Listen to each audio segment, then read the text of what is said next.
Hello students, welcome to KP classes. This is me Sanjiti Nolaka and welcome to our crash course. So today is day 14 of our crash course. So अगर अभी तक आपने हमारी previous lectures नहीं देखे हैं, check out the description. उसमें आपको हमारी playlist का link मिल जाएगा. साथ ही साथ WhatsApp group and Telegram channel के links भी आपको description में मिलेंगे, जिसके द्वारा आपको daily informative videos, quizzes and coming lectures, notification regarding boards and CVT सारी ही अपडेट आपको दोनों ही ग्रुप्स पे मिले. So let's get started. So इन सभी लेक्चर्स के PDF they are available on our app which is KP class exam prep app. और अगर आप iOS यूजर हैं तो क्लास प्लस ऐप के नाम के थ्रू आपको मिलेगा. वो लॉग इन करना है, put on your credentials and in the free material section, in the document section you will be getting PDF of all these lectures जो हम रिवाइज करने वाले हैं.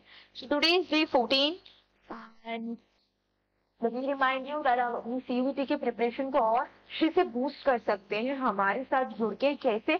हमारे उड़ान बैचेस का पार्ट बन के. इसके अंदर हम स्पेसिफिकली डोमेन्स कवर करेंगे, सारे domains including GTN language with in 4999 आप कंप्लीट कर सकते हैं.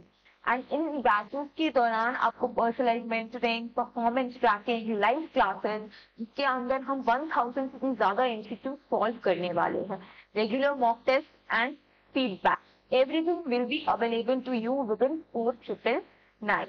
सारी स्ट्रीम्स में अवेलेबल है. आप अपने फ्रेंड्स को भी रिकमेंड करिए.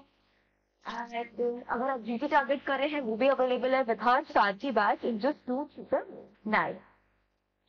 These are books that you will be getting from our side and these books contain more than 1200 MCQs. So exam देने से पहले आप 1200 MCQs solve करने वाले हैं, including previous year questions, जो हम अपनी लाइव क्लासेस में भी डिस्कस करेंगे.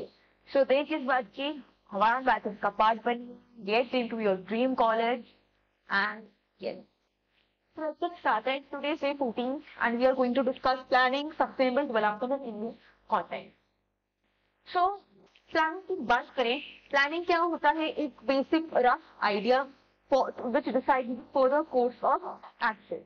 ओके, सो दो अप्रोचेस है प्लानिंग के. पहला है sectoral planning and second is regional planning.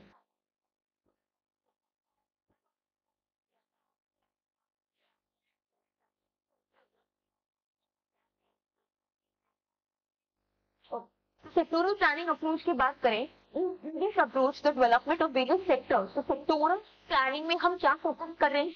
Different sectors of the economy. For example, health sector, education sector, medical sector, infrastructure. तो we focus on sector. रही बात रीजनल प्लानिंग की, हम रीजन एरिया पे फोकस करेंगे. Particular area, for example southern India, north western India, north eastern India. तो इधर आ गया आपका पर्टिकुलर रीजन एंड इधर आ गया वन पर्टिकुलर सेक्टर. देन एक कंसेप्ट आता है target area planning. The core focus of the planning process is in the promoting economically backward area. तो टारगेट एरिया प्लानिंग में हम किस पे फोकस कर रहे हैं? जो बैकवर्ड एरियाज है, बैकवर्ड सेक्शंस हैं, उस पे हम फोकस करेंगे. And also ensures proper economic development of the region. जिस एरिया को हम टारगेट कर रहे हैं उसका ओवरऑल इकोनॉमिक डेवलपमेंट हो सके. So there is a need for resource based as well technology and investment simultaneously because sometimes resource arrange region also remain backward. तो हमें क्या करना है? इन्वेस्टमेंट करना है, टेक्नोलॉजी पे भी इम्प्रूव करना है. Then after having about 1.5 decade planning experience, it is like that our economic development still region imbalances face करता है. प्लानिंग कमीशन ने target area target group approaches को लॉन्च किया था.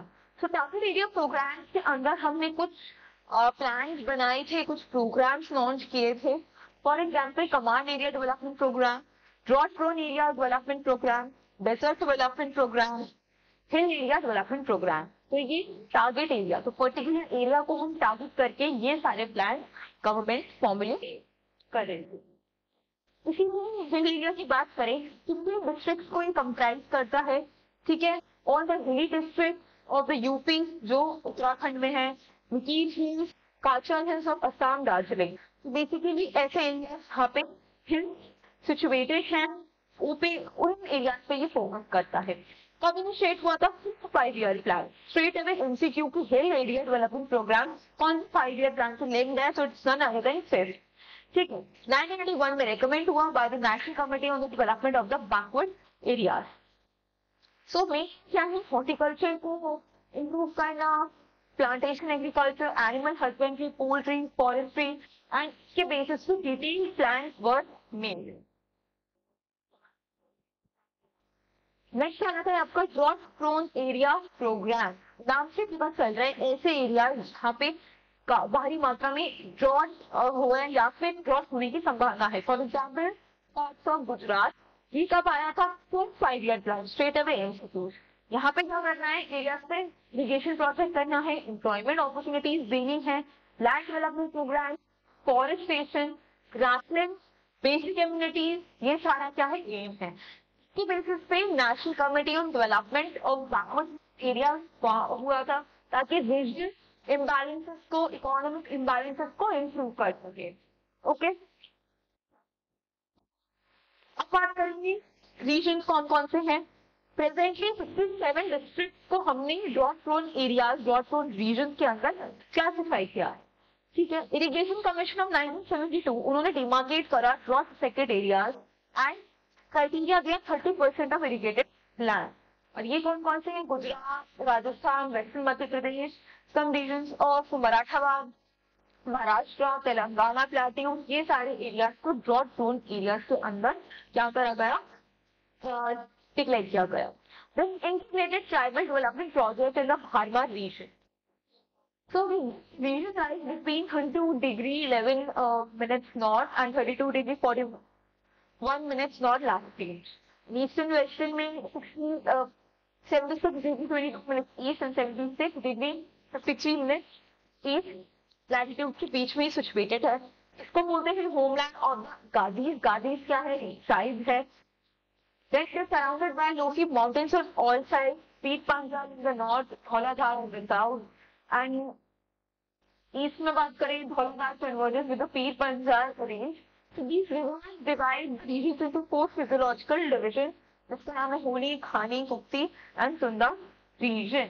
And जो ये भालपा region है, यहाँ पे क्या है? weather conditions बहुत ज्यादा extreme है, तो freezing winters आ जाते हैं। इस वजह से यहाँ पे इंफ्रास्ट्रक्चर फैसिलिटीज को क्या करना है? लॉन्च करना है। किस बेसिस पे? ताकि उनको सोशली बेनिफिट हो और बेनिफिट हो, ताकि वो एग्रीकल्चर को इम्प्रूव कर सके, एम्प्लॉयमेंट फैसिलिटी वहाँ पे हो सके। ठीक है, बट उनकी कुछ शॉर्टकमिंग्स भी हैं कि जो टेक्नोलॉजी है अभी भी क्या है? बैकवर्ड है। Importance of pastoralism has been increasing.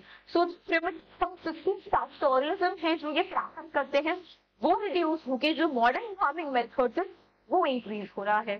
ठीक है, उसके side of the portion of the Gaddis migrate to the Kangra and सिंजिंग zone in order to earn living.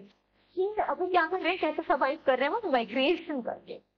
So planning की बात करें, overview of planning perspective in India. India क्या follow करता है? सेंट्रलाइज्ड प्लानिंग, मतलब planning in under the central government. And इसके लिए प्लानिंग कमीशन ऑर्गेनाइज हुआ था। ये क्या था? एक बॉडी थी जो प्राइम मिनिस्टर को हेड करते थे, in 1950, but now it has been replaced by an institution which is known as NITI Aayog, National Institution of Transforming India। 2015 में नीति आयोग ने प्लानिंग कमीशन को रिप्लेस किया था। सो प्लानिंग कमीशन ने 5 ईयर प्लान को लॉन्च करे थे। थोड़ा सा पढ़ लेते हैं। फर्स्ट 5 ईयर प्लान 51 में आया था। Second and 5 year plan for the next 5 years आए थे। उस टाइम के बाद कंटिन्यूसली 2 ड्रॉप्स इंडिया ने फेस करे थे एंड पाकिस्तान के साथ वॉर भी फेस किया था, जिसकी वजह से प्लान हॉलिडे का एक पीरियड आ गया था from 67 to 69। Then 5 year plan आया 69 में एंड 74 तक पूरा फुल फ्लैश 5 ईयर्स तक चला।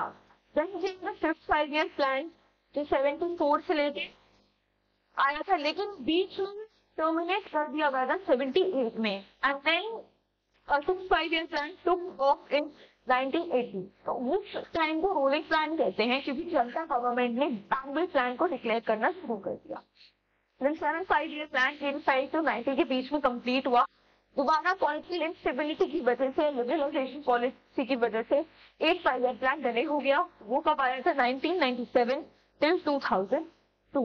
Then comes the next 5 year plan 2002 से लेकर 2007 तक full 5 years complete करें।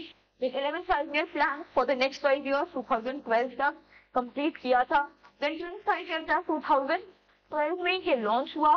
कंपनी जिसकी वजह से जब मोदी सरकार आई 2014 में, नेक्स्ट ईयर ही प्लानिंग कमीशन को सस्पेंड करके नीति आयोग लेकर आए।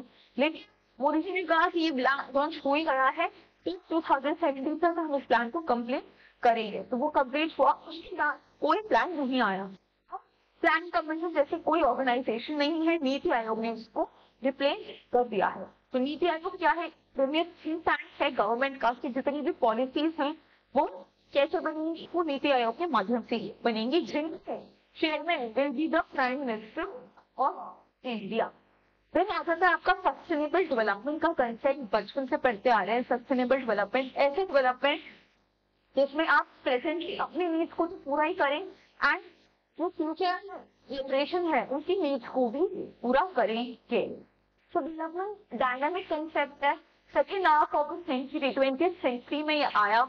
एंड डेवलपमेंट की बात करें refers to the qualitative changes, जो हमारी लाइफ में क्वालिटी इंप्रूव हो रही है, वो क्या इंश्योर करता है? वो ही हमारा डेवलपमेंट इंश्योर करता है, whether social, emotional, cognitive, language, etc. तो डेवलपमेंट को ओवरसी करने के लिए world commission on environment and development United Nation ने एस्टैब्लिश किया था। ये after concerning on the community of the environmental issues पे, and was headed by Norwegian Prime Minister Gro Harlem Brundtland, जो उन्होंने अपनी रिपोर्ट भी दी थी और कॉमन फ्यूचर जैसे ब्रंटलैंड रिपोर्ट भी कहते हैं। एंड इसी रिपोर्ट में सबसे पहले उन्होंने सस्टेनेबल डेवलपमेंट का कंसेप्ट भी दिया था। Now you find out the question, what are the measures for the promotion of sustainable development? So काफी ज्यादा सस्टेनेबल डेवलपमेंट के लिए गवर्नमेंट क्या करके लाती है? मेजर्स लेकर आती है। एंड ये क्या है? It can be assessed ecological and socially and cognitive. So stage 1 stage 2 पहला क्या था? वाटर मैनेजमेंट पॉलिसी लेकर आई, डिजिटल प्रोजेक्ट्स लेकर आए, so that development can be made sustainability. So command needed development programme like lining water courses, land development, levelling, ठीक है। Area की बात करें, afforestation, plantation, pasture development, then economic stability, sustainability हमको attain करनी है। So these are the measures the government introduce कर चुकी है to ensure sustainable development. So this was all about this chapter, planning and sustainable development. I hope you like this video. Do like, share and subscribe. Stay tuned for the coming lecture and I'll see you in the next class. Till then, take care. Bye bye. Thank you. KP Classes. Dedicated to excellence.